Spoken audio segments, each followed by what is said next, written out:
like fine tooth comb it, there's a couple of nitpicks, but all of them are smooth overable, because I could have come up with a better word for that.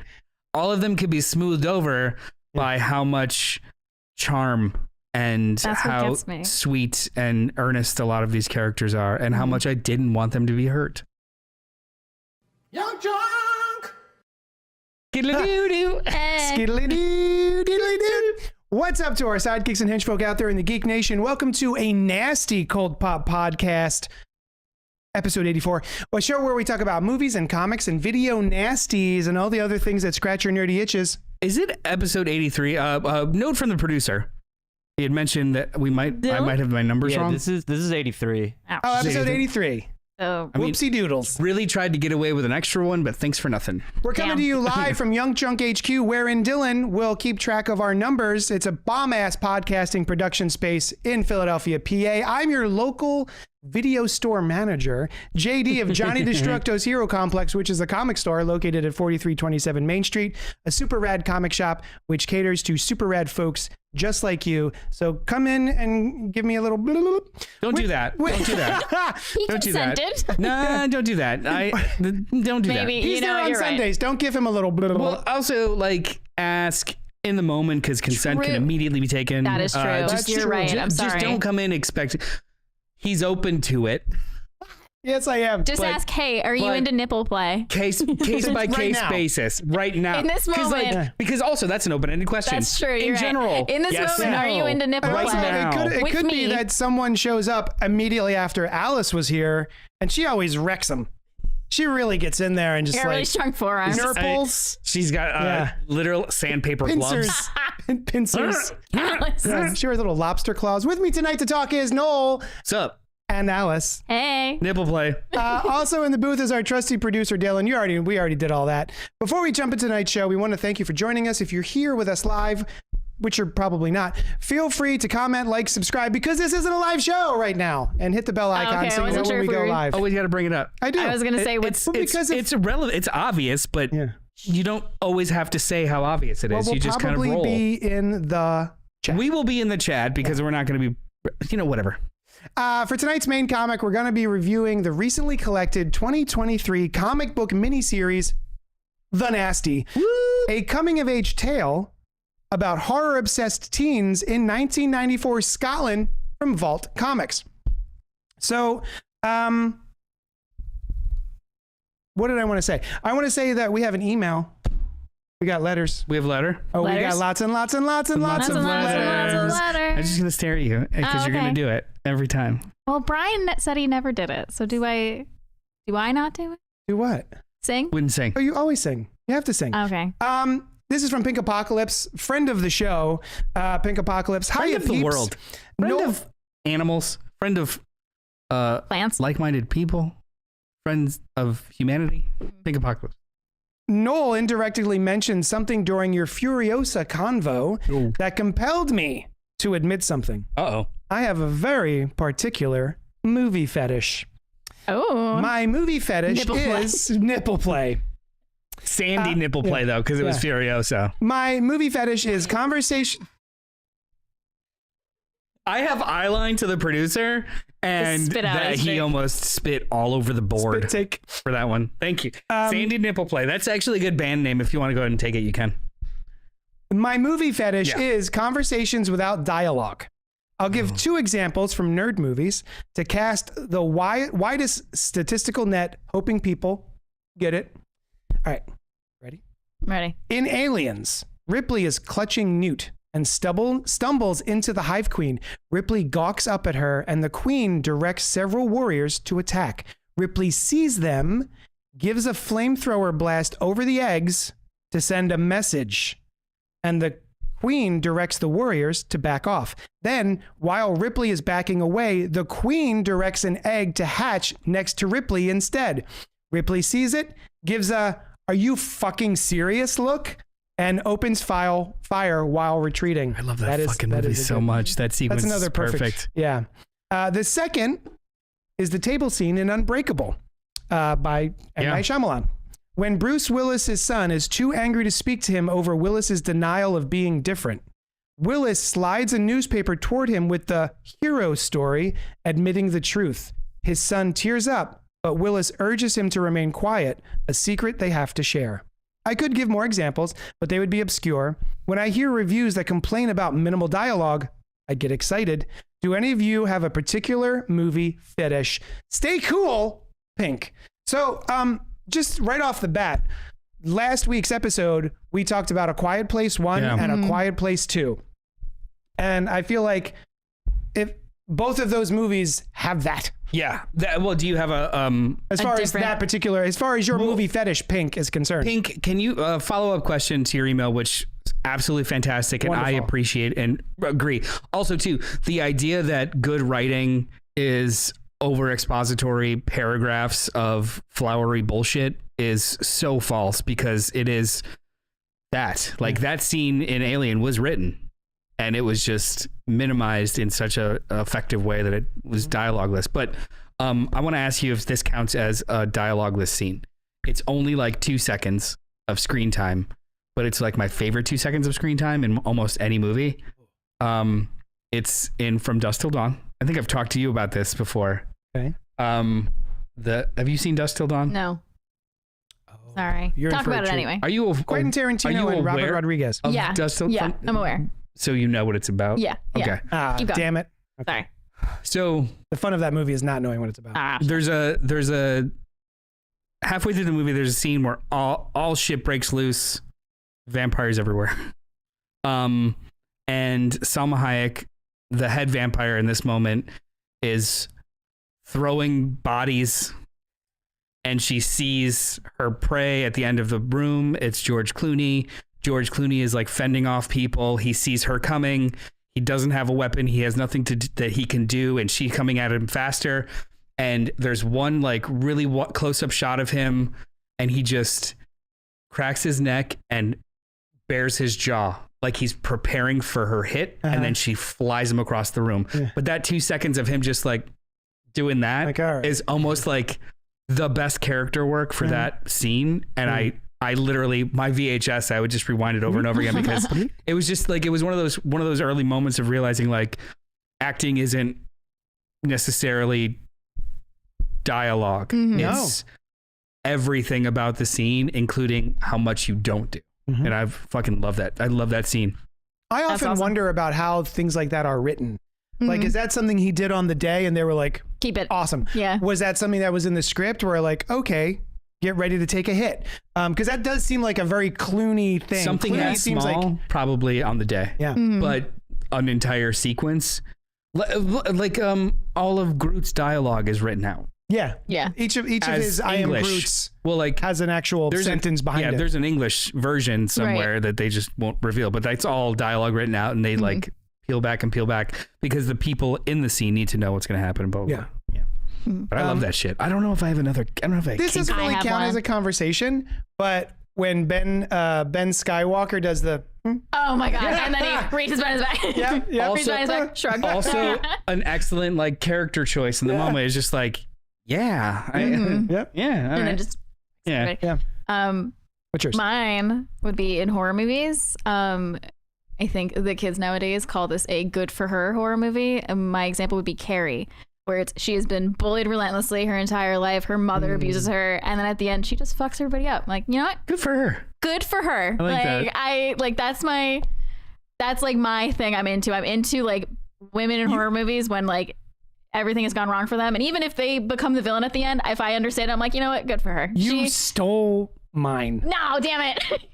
Mine wasn't a good for her. Yeah. But mine was revenge stories. Oh, yeah. I love a revenge story. Like someone who has been put upon or traumatized and then having to get revenge and seeking it out. I love revenge movies so much. Yeah. I think I know mine is, and I'm upset about it, but go ahead.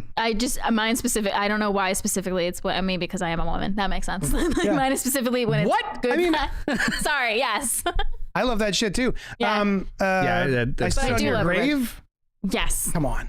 Yep. I'm sorry, go ahead. That's a long movie. That's all I was saying. I love, like, Carrie's the one example that comes to mind. Carrie's a I know good some one. people say Midsommar is good for her. I'm not entirely sure because she kind of gets like, No, man. She's not an active participant no, in that. that was something happening to her. It was a greater plan. It wasn't her revenge And she story. is also a victim of a cult. I agree, but there's been discourse where hers is a good for her story. I'm trying to think of other ones. There's definitely more where I've been like, this is When I first saw Midsommar, I did think good for her. You know what I mean? And then you think about it, and you're like, now that I'm like, oh no, they're all. She's been indoctrinated. Yeah, she's been into a cult. indoctrinated. Yeah. Yeah. I think my movie fetish is elevated trash. Oh, okay. I almost said that. Yeah.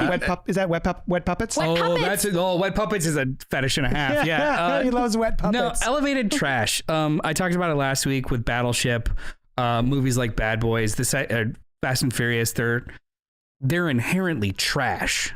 They're not meant to be good, but when they're earnest and the emotions kick and they're really well done, there's no better kind of excitement. Yeah. Explain to the people the difference between trash and garbage. Trash is pulpy. It's noir. It's if it came out in the 50s, it would be on really thin paper and you would read it underneath underneath covers with a flashlight. Like, it's not. Yeah, it's trashy. It's trashy. Yeah. Whereas because garbage, trash is usually dry paper. Yeah. As opposed to garbage, which has like coffee grounds in it and oil. Yeah. Garbage is wet and smelly. Yeah. Garbage is bad. Trash is fun. Yeah. But wet puppets are trash. Wet puppets. Wet puppets are good trash. Wet puppets are, trashy. Yeah. They're good trash. Okay. Not garbage. There's garbage wet puppets. Yes. But yeah. Meet the Feebles. I think that's a joke, a bad joke taken to its full conclusion. I think it was a joke that took too long. That's what I'm saying. Yeah, they win for it, and I just respect the win for it. I can't watch that movie Peter more than Jackson. once. Mm-hmm. Trash. Something trashy, something fun, and when it's done really well, I'm more excited than anything else. I think that good writing and just like caring about the subject elevates anything, and it's usually in action movies. I almost said bad horror movies, which is another one. But I have limits though. That's a fetish. I like bad horror movies too, but I like bad movies that are so bad they're good. But I have my limits. Like I used to go to my friend Mark's place, and he would make me watch. Like Meet the Feebles is a bad movie that's bad for me. Like it was funny for 10 minutes, and then I was like, oh, we got like you don't like the 7-minute number about sodomy? No, not so much. By a fox. But even I have my limits. Like I won't watch anything. Like a lot of trauma I won't even fuck with. Oh, I fuck with trauma all day. Like Tromeo and Juliet and great. Tromeo and Juliet was great. Return to Nukem High was a goddamn masterpiece. Part 1 and 2. Toxic Avenger is a classic. Man. I can't wait for the Part 4 remake. If it ever comes out, that shit's been done forever. Have you seen Toxic Avenger? I haven't seen the original now. Oh, buddy. It was a cartoon. Toxic Crusaders? Yeah. Yeah. I can't believe there was that Saturday morning cartoon. Trauma's a film fetish now too, because even bad trauma is like, they fucking made that. Yeah. Yeah. Anyway, speaking of video films, nasties, before we get into the main event. Yeah. Is there something you'd like to ask us? JD. Yeah. I would like you to ask Alice what she's been up to this week. Hey, Alice. I've been talking to my friend Noel. Yeah. And he wanted me to pass you a note. Ooh. Squeeze. He wants to know what you've been up to this week. I have been watching a delightful show on Dropout TV, formerly College Humor, now Dropout. Oh, right. Called Game Changer. I've watched all of the earlier ones, but recently season 6 has been coming out. And so are either of you familiar? I do not have Dropout TV, but they are a mainstay in my algorithm. Yeah, so I was just going to say they're all constantly over TikTok. Yeah. And at least my TikTok just catered to me. So that makes sense. But so the concept is Sam Reich, who is, I believe, the CEO of Dropout. Mm-hmm. He hosts a game show every episode. And it's shot like very vintage, old school, classic game shows. Like, everybody come on down. There's 3 contestants each week, sometimes more, sometimes, usually 3, sometimes more. Not the same Game Changers. The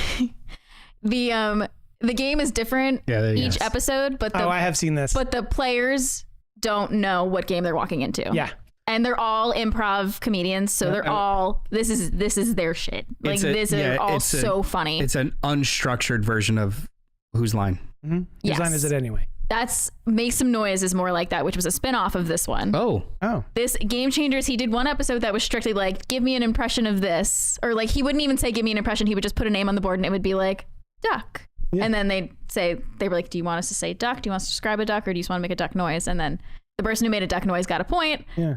And then it got crazier, like, give me, or like 1,000 Batmans. So somebody had to do an impression of 1,000 Batmans. Right. And so that became its own show because it was so popular, called Make Some Noise, which is a different one. The most recent episode, it was the finale of Game Changer, are you familiar with the reality television show The Circle?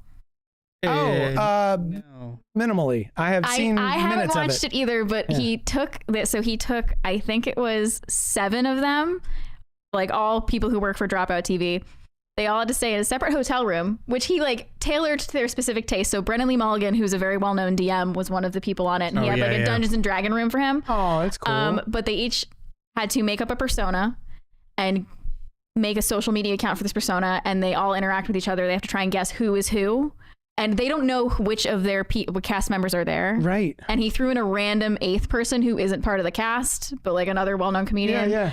And that's fun. And they like, it could be anything. Brennan Lee Mulligan's character was literally just called a bug with a big ass. And it was a cartoon ant with a giant ass. And it was so funny watching all these people riff and try to interact with each other and guess each other based off each other's like bits. Like, oh, okay.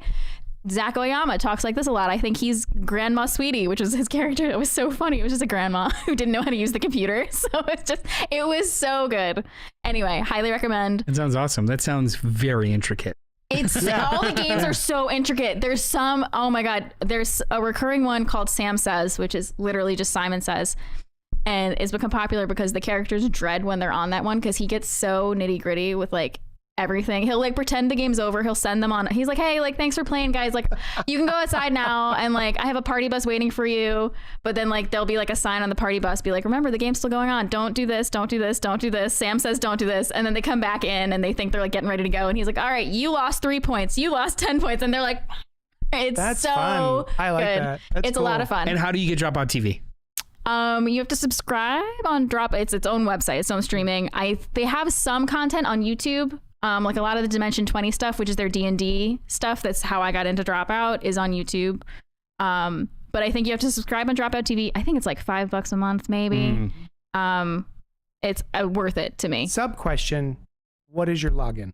It's my brother's. I just give out his email right now. Everyone listening. Yeah. You don't have a limit to. Oh, that's nice. You don't have a limit to streams, but. So JD. Yeah. No. I want to talk to you about what I've been up to this week. Oh, good. I was going to ask you. What have you been up to this week? Oh, shit. So there was a movie back in the 80s starring Sean Penn. No. Charlie Sheen. No. Brad Pack. All of them. All the entire Rat Pack. Molly Ringwald. By the way, there is a documentary about the Rat Pack. I shouldn't have done this. I'm I throwing want you to off. watch that. Oh, yeah. I saw that. That looks so fun. Anywho, it's called Bratz. It's directed by Andrew McCarthy. No, starring.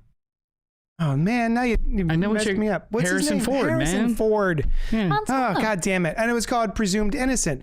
I was surprised to see on my bleep bloop blop that Apple TV has a show called Presumed Innocent, starring Jake Gyllenhaal. And somebody else who I quite like from Garden State. Zach Braff? The other guy. Wow. Peter Sarsgaard. Ruth Negga, Peter Sarsgaard. Ruth Negga from Preacher. She played Tulip in Preacher. Anyway, this is a very serious drama. So basically, Jake Gyllenhaal plays a character who is a lawyer, and one of his colleagues, a woman that he knows who worked in the office with him, is brutally murdered in the same way that a previous murderer murdered folks and went to prison for. So is it a copycat killer? Also, she is the person who put this person away. So yeah. A horrific murder upends the Chicago prosecuting attorney's office when one of its own is suspected of the crime, leaving the accused fighting to keep his family together. So he's married to Ruth Negga. They have children together, and it keeps unfolding. It is very, very good. Highly recommend if you like a good crime drama. How many episodes are up? I want to say there's like maybe 3 or 4 so far, but yeah, I was really, I'm really into the show. I think it's really, really good. Have either of you seen the original film? I have not. Which is based on a novel. I think Vaguely familiar with it, but I have not seen a long time ago. It came out in 1990. I get that and Witness mixed up often. I watched a lot of Harrison Ford movies when I was younger, and a lot of them bleed together. Mm-hmm. I've actually been I want to make it a point to go and just watch Harrison Ford movies again. I actually just recently acquired Air Force One on 4K, and I can't wait to watch it. Oh man, that was a good one. Gary Get off my plane. Gary Oldman? Yeah, Gary Oldman, William H. Macy. Yeah. So the only question, if anybody out there is watching this show, O.T. Fabinel? I can't believe it's pronounced Fagbinel. O.T. He was in Black Widow. Yeah. And he was also in Bridesmaid Tale? What? Handmaid's Tale? Handmaid's Tale. I was like, Bridesmaids? Oh, yeah, he's the husband. Yeah, he's the husband. But he is doing something so specific in this show. He is putting on this weird, throaty voice. He sounds like he's got cotton like stuck in his throat. And I don't understand why he's doing it. I don't know if it is a very specific Chicago reference because this takes place in Chicago, right? Yeah. He's not talking normal. He's doing a thing. And I want someone out there in podcast land to tell me what it is. Because I don't get it. You heard in podcast land. So it's 8 episodes long. So you recommend it? I highly recommend it. Cool. This is great. Yeah, I love Ruth Negga. I'm glad that she's getting more work. I really loved her as Tulip. Jake Gyllenhaal. I'm always there for a Jake Gyllenhaal. I think he's got no issues with fantastic. Yeah. So yeah, highly recommend this. Oh, and Peter Sarsgaard. I was very excited to see Peter Sarsgaard back being an absolute prick. Aww. Garbage person. Yeah, just an absolute garbage, not trash. Yep. Yeah, garbage, not he's good at being an awful person. Yeah. Yeah. Hey, Noel. What are you? Yeah. What have you been up to this week? I've been catching up on a show that I hate, love, hate. It's The Boys. Oh, I'll tell you, a lot of other people hate it. Season 4. Without the love. Well, because they just realized it's about conservative. Yeah, I know. Like that's a separate conversation. So I have watched all 3 seasons. I do enjoy it exponentially more than the comic, and just as a character study, it's really interesting. I always find myself at the end of each season not wanting to revisit it because it's such a mean-spirited show. Nihilistic. It's mean-spirited, nihilistic. I want it to end. I want, like, we have been on the same character arc of the Homelander just getting worse and worse and worse for 3 seasons, going on 4 now. It just needs to have some sort of story finality. Yeah. It needs to be over.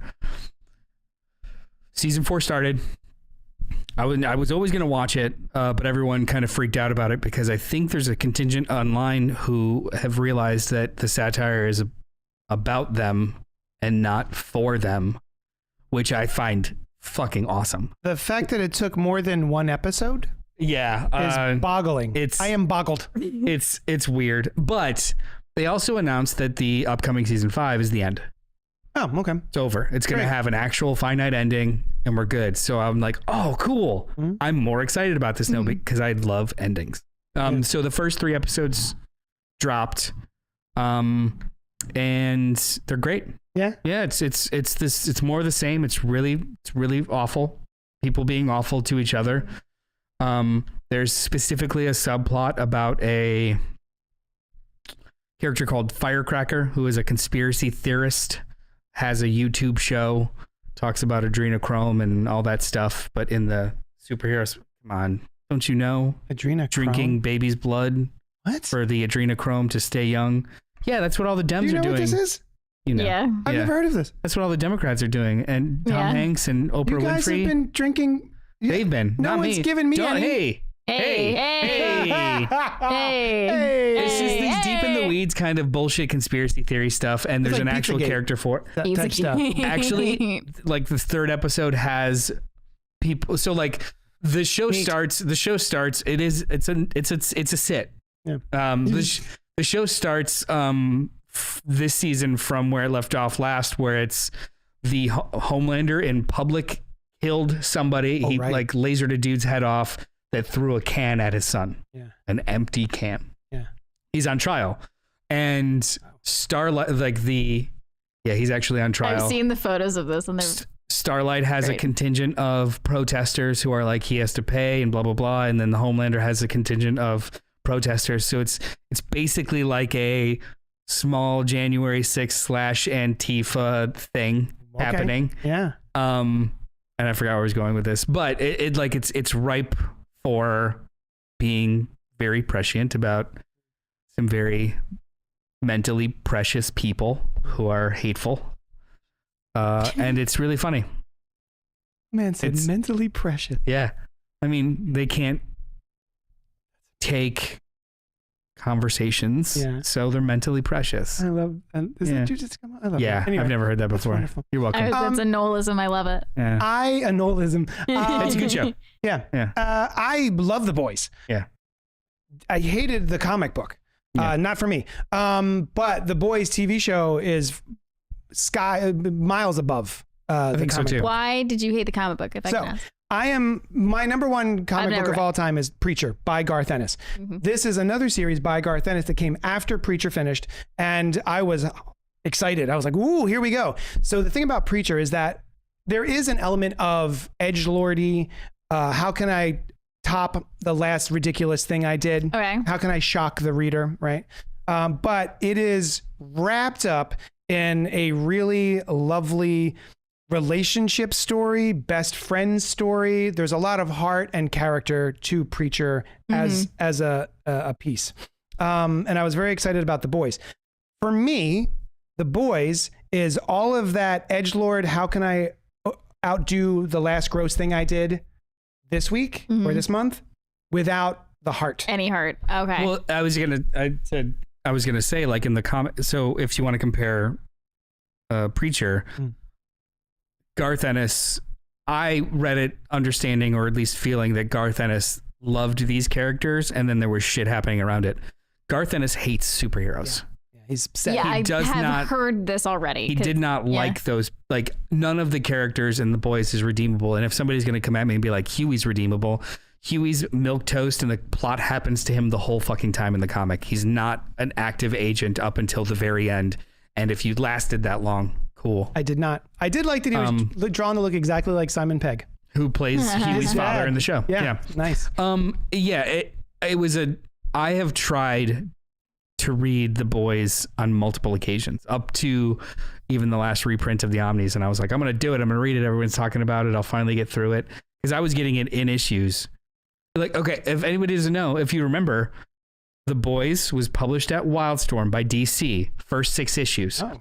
Everyone freaked the fuck out, and they dropped the book completely. Yeah, I forgot. And Dynamite picked up picked it up, and then that seems like a published afterwards. Book. So I somewhere in my bins, I still have the Wildstorm first couple of issues. Ooh. So I was reading it. I read the first 20 something issues as they were going, and I just had to bounce out because it was all nihilism. It was all hateful. And there was no redeeming quality. There was no heart. It was just, look how fucked up people with power can be, and sit in it. Yeah. And there's no catharsis. Yeah. So I just didn't enjoy it as a book, whereas the show, it's not the same. No, not at all. It does have that heart that I think is missing from the comic book. And just very quickly before we move on, there's a side show called Gen V. That I've heard about as well. This show takes place in college, where they are training people to become superheroes, to become part of the 7, which is the superhero team.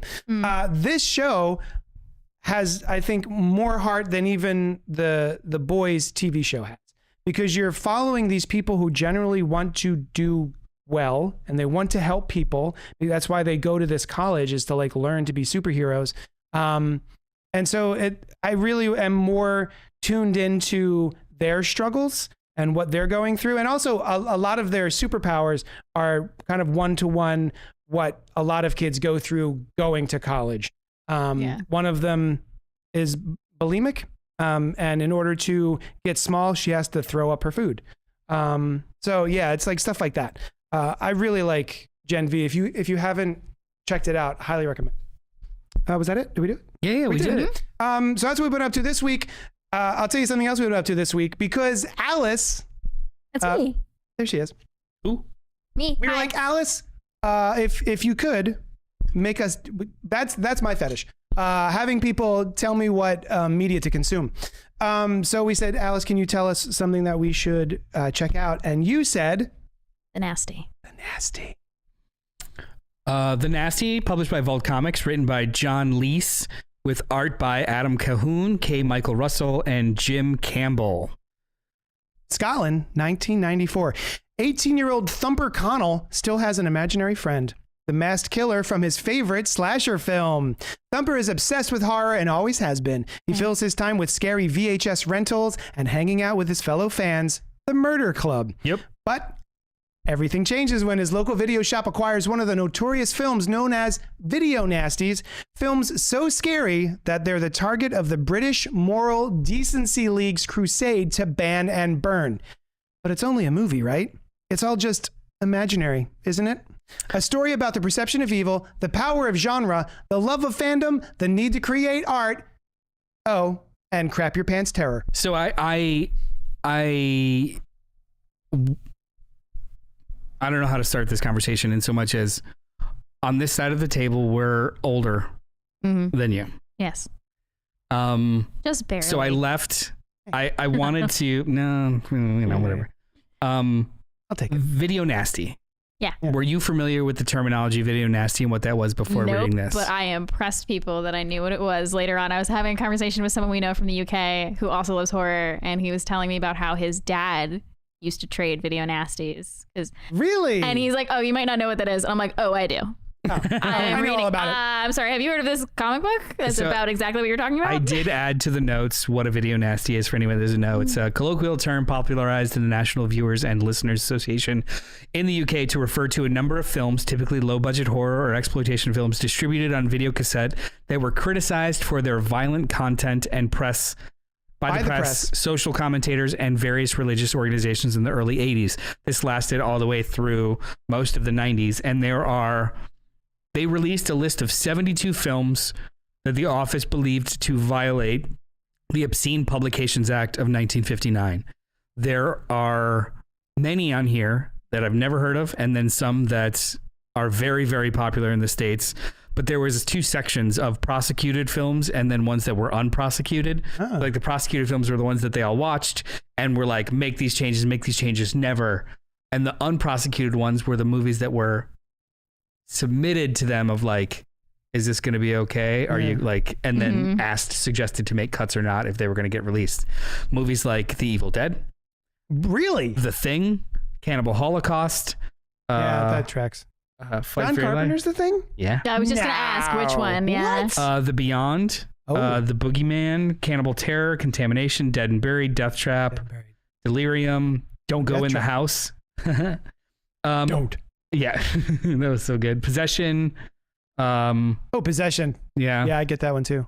And then finally watched that on Shudder. The Wikipedia page for this is fantastic because they give you the whole list of the movies.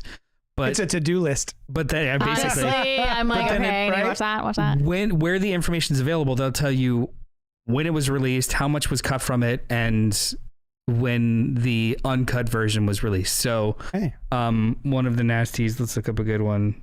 Demons. 2000. A composite version passed uncut in 2008, and the original version was passed uncut in 2017. I just rewatched that a couple months ago. Dario Argento's Demons. It's so bad. It's trash. Tenebra, also Dario Argento.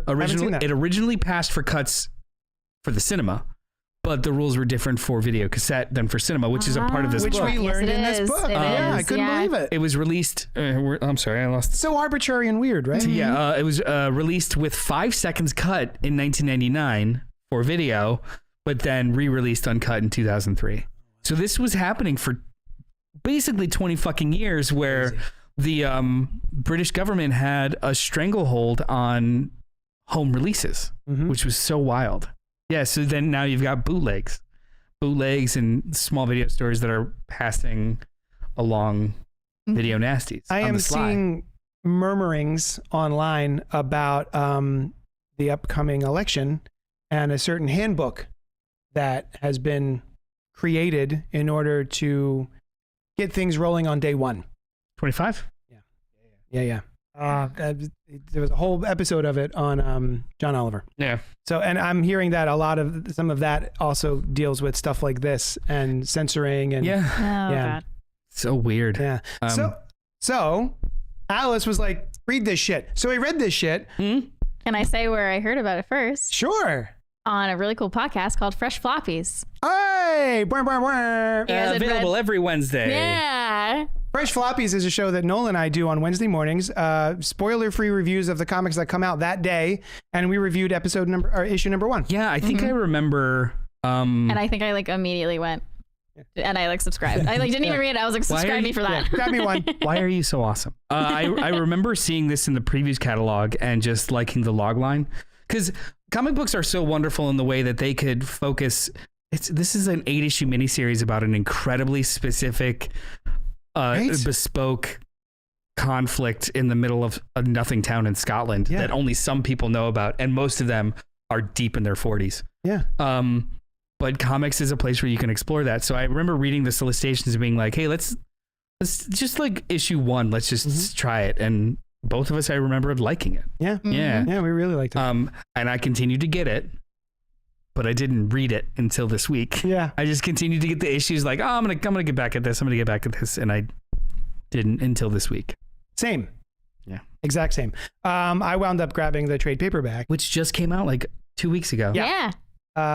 So Alice, what was it about this series that made you go, hey, let's check this out? Besides us telling you to check it out. Well, yeah. Yeah, but you were more committed than we were. That's true. So, well, first of all, this is my first floppy. Yeah, that's your first floppy? As I've said before my local comic book shop, I would always get trades. Yeah. And that tends to be what I lean towards now, just because the format I'm used to reading it in. Sure, yeah. And then I started listening to Fresh Floppies, and I started getting more into floppies, and this was my first one. That's awesome. And so I thought it'd be cool fresh. It was fresh, so I thought it'd be cool to talk about with you. Do you want first print? As that's a reprint. Oh. Frazier, get that bitch slabbed. We'll explain that later. Thank you. But I also know you guys, one of the first things we bonded over was horror. What the fuck are you doing? Protect that first print special edition. The first, yeah. So all of us are horror fans. Yes. Yeah. That's how we all first started hanging out. We went to see Scream 6 together. Yeah. I wasn't always, but yeah, definitely most of my life. Yeah. I used to be afraid of the video store. Oh, wait. I told you this story because before. Of the cutouts. Yeah. I've heard this story when I listened to the podcast before I was on it. It's all my anxiety looks like Freddy Krueger. Yeah. And they kept that cut out. Mine is Tim Curry as Pennywise. Yeah. Nice. That's a good one. They kept that Freddy cut out, and I remember finding it online. It was it's from part 4, and it's just a life-size cutout of him meh. Yeah. They kept that in my local video store for 5 years, and it was at the archway for the kids section. Oh, it's so fucked up. That's hilarious. Someone did that on purpose. Someone's really, really mean. Sometimes it would move. Yeah. So I would know my safe passageways through the aisles and the sections, but sometimes it would just be over here as opposed to over there. The worst. I'm so sorry. It's all right. The one that always stuck with me was, I want to say, happy birthday to you. Happy birthday to me. It was a gentleman screaming, and there was a kebab, barbecue kebab coming right into his mouth. Mm-hmm. And that always stuck with me. There's no violence. You don't see anything. He's not even attached to it. That's a plot point in the book too. The idea that the cover art and the poster art was sometimes scarier than the movie. More put together and better than the movie itself. Yeah. But initial thoughts. Yeah. Overall, what are your thoughts of this book before we I loved it. I looked forward to getting it whenever it came in, I was so excited when I come to shop and you're like, hey, we got it. And I'm like, I'm reading this immediately when I get home. I loved it. It was a really fun experience. It was like my first floppy, like reading issue by issue and like looking forward to like finishing and be like, I can't wait until the next one comes out. Yeah. I loved it. I really did. I was surprised it was only 8 issues. That is a strange number. I was the one of my, if I was going to dig at it, I was like, I think probably could have been like 2 less or 1 less. Yeah. A 6 issue would have done just fine. But yeah. What did you think? Oh, I thought it was really fun. If I want to like fine tooth comb it, there's a couple of nitpicks, but all of them are smooth overable, because I could have come up with a better word for that. All of them could be smoothed over by how much charm and how sweet and earnest a lot of these characters are, and how much I didn't want them to be hurt. Yeah. So like some of the pacing. This is my favorite cover. Sorry, I was just like, I was gonna bring this up. Go ahead. No. Issue 5 is my favorite cover. Oh, that's a good one too. I didn't bring it. That one. That's my favorite cover. Good one. That's the actual House of Creeping Flesh. Yeah. There were some art choices that I didn't love. Yes. There were some pacing issues that I was like, okay, that seems a little ish. There was some dialogue ticks that I like. The main character's name is Graham, but everyone calls him Thumper. Yeah. There are multiple times, and I was following everything, but there are multiple times when people will interchange what they call him in the moment, and it just kind of fucks with the flow of the scene. Graham is spelled interestingly. Exactly. Also, there's a lot of phonetic colloquial spellings in here, which great for a scene or like to set stage, but everyone has a different affectation. So it's all kind of spelled a little differently, which is, I found myself almost lingering too long on dialogue. Yeah. Okay. So it just kind of messes a little bit with the pacing, but overall, it's delightful as shit. Yeah. It was really, really sweet, and it was really, really fun. What about you? Everything you guys just said. I think I had a bigger problem with the art. I think it is cute. What about the art? It's cute. It's a little too cutesy by half. And I don't think that all of the acting is. There's no subtlety really to this. No, it's very broad. It's very broad, as far as the acting and the facial expressions are concerned, and the way people are emoting. Oh, what do you mean, like that? Yeah. There's 2 or 3 issues started with media res. You're either watching the movie they're making, or you're watching another movie, and then it's kind of revealed that it's a scene. And they will do that subtly with the art, kind of having like a fuzziness to it. There were some times when that was happening and it was revealed to be a dream, or it was revealed to be a scene they filmed, or it was dreaming about a scene they filmed. And the art wasn't differentiated quite enough for me to know, have real grounding. And then there was one scene, I think in the second to last or last issue, when Thumper and Mira are having a heart to heart. And it's, for some reason, is done in kind of a black and white. And I'm thinking, okay, so it's a flashback, or they filmed this, and it took me a scene later to realize this was Mira, because they changed her skin tone in that black and white section. And I'm like, that sequence. Yeah. So my problem with this confusing to me. is he literally says, I only ever saw you and talked to you because I imagined you were there. Even this conversation's only going on in my head. And then it continues in the black and white. This is the conversation. But then we find out, he picks up the diary and reads it. So this is real. This is real. Oh, okay. It's not just in your head. It is. Yeah. I wonder if there was like a miscommunication in the coloring. Maybe. It just, I feel like it's a solid 8. Yeah. Small editorial adjustments like that would have made this a 10. Yeah. Just to kind of like clean and tighten here and there.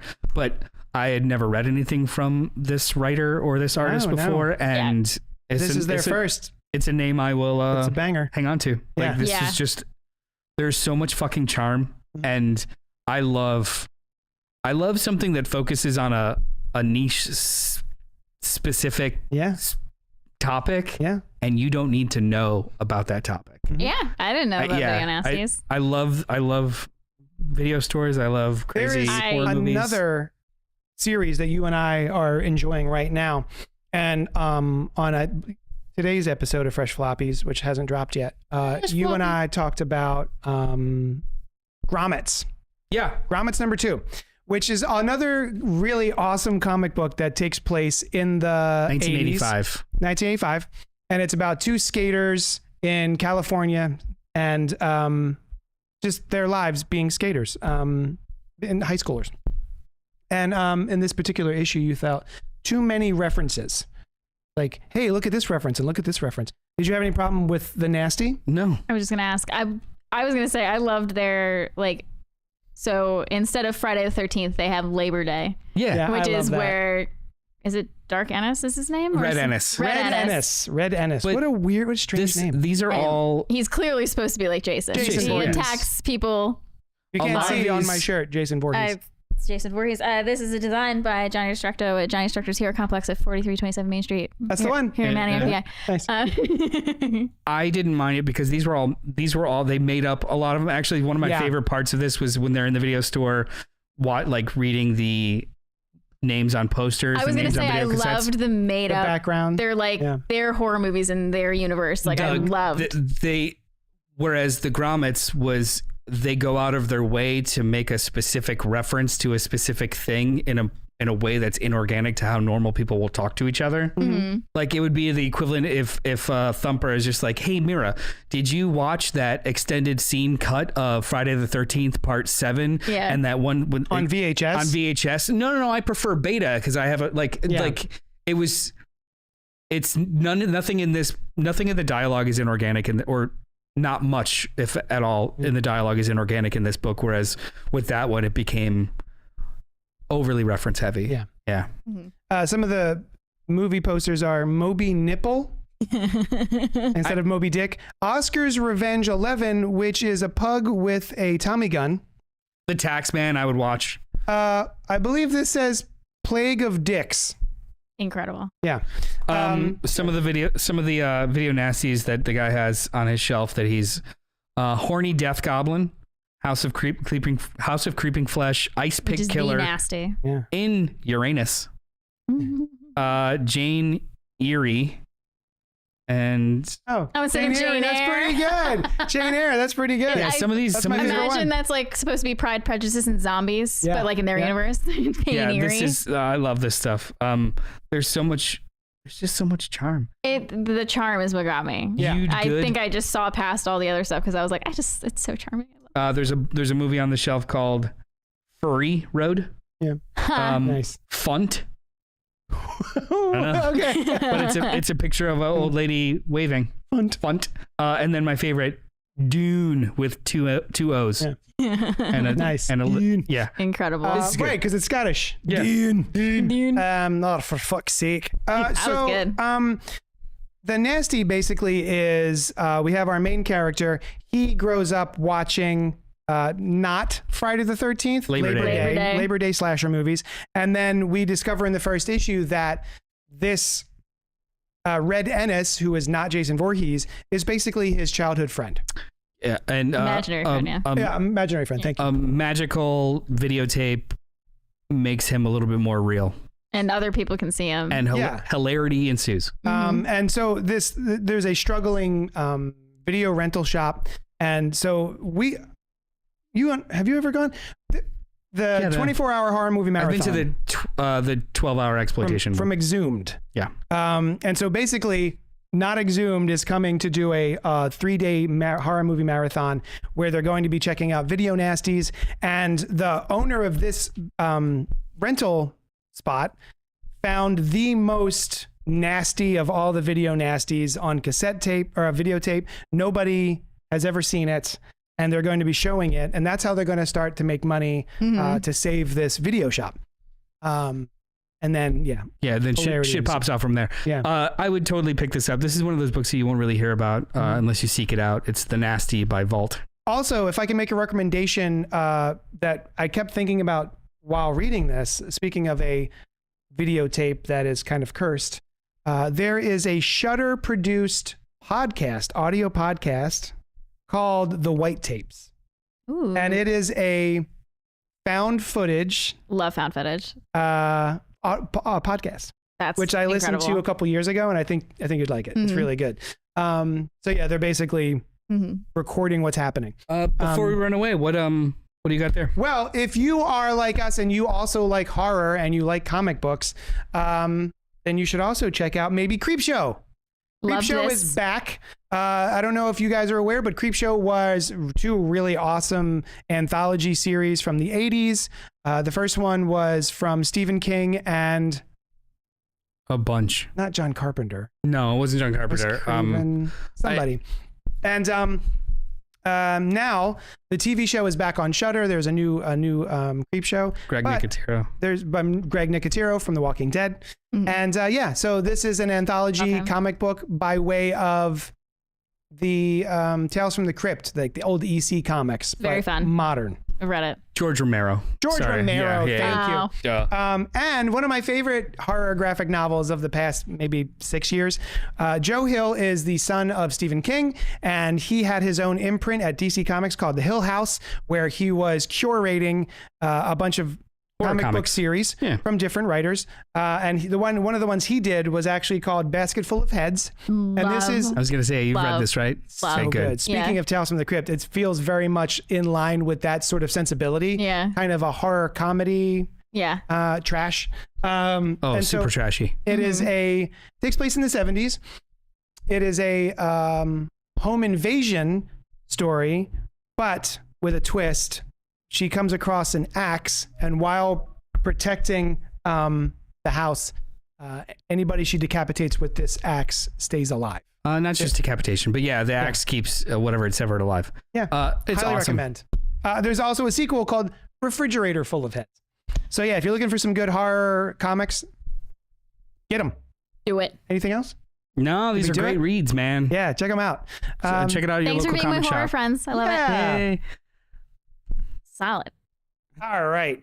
Thanks so much for hanging out with us. Let us know what your favorite horror comics are. I would like to find some more. Or I want to know Rex. more about movie fetishes. I really like Pink's question about movie fetishes. I want to know more. Yeah. Email your movie fetishes. Thank you so much for hanging out with us, and we'll talk at you later. Skeedly-dee-doo. Young John!